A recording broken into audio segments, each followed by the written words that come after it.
I'm Wendy from ShinyHappyWorld.com, and today I'm going to show you how to sew in a zipper. There's actually a lot of different ways to sew in a zipper, and I'm not going to show you how you would sew like what would be in the back of a dress. I'm going to show you a really great beginning way to start working with zippers. It's going to give you an exposed zipper, and it's really good for craft applications like pouches and bags and pillows and things like that. So that's what we're going to do today. This is a zipper foot. They look a little different for different machines, but this is what it looks like for the Pfaff machine.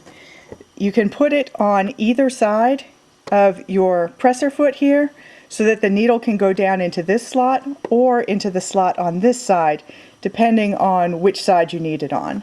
So I would snap it into place either here or over here, and I'm going to snap it down here, and I'll show you how that works. Okay, let me get this is what we're going to sew. This is going to be the outside of a little pouch, and this is the zipper that I'm going to put on it. I've pinned the zipper face down to the top edge of the pouch. And I'm going to unzip this a little bit.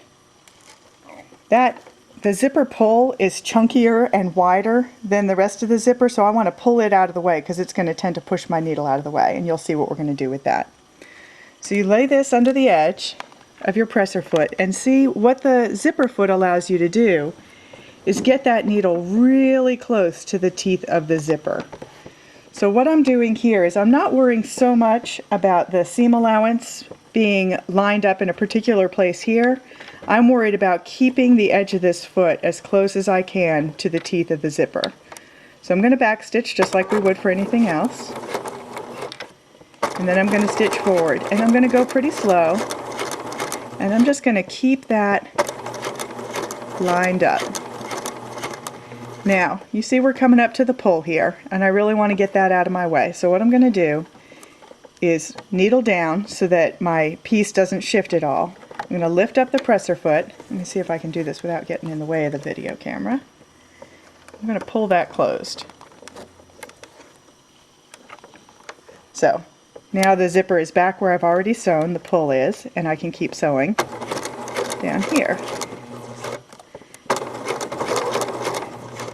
And really go slow so that you can keep that lined up. You can actually push it up against there a little bit. It's a nice ridge.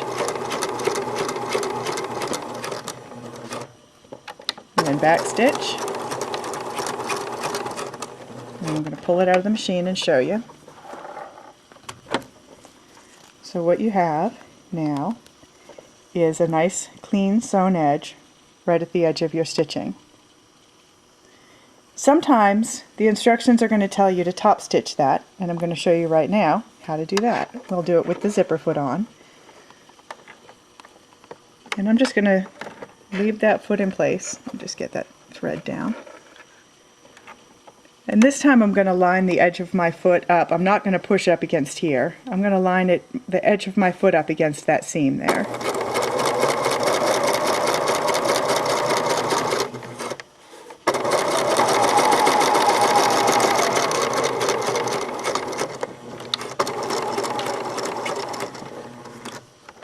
So that is going to give you a nice clean edge.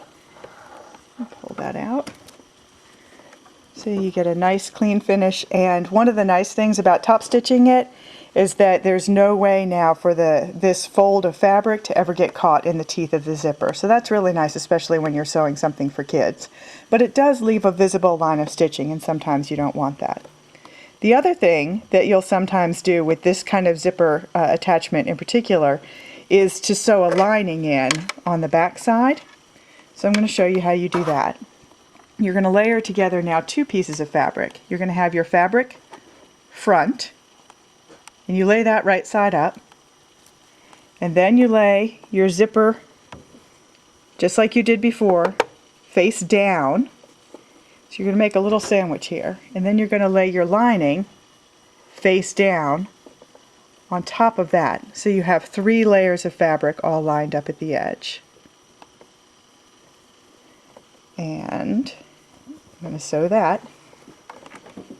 I would probably normally pin that, but I'm being lazy right now.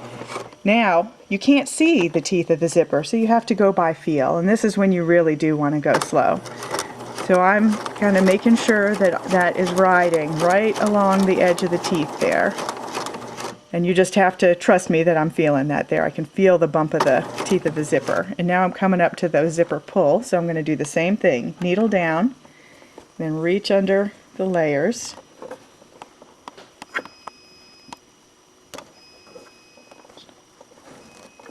Unzip it. Get our 3 layers back together again.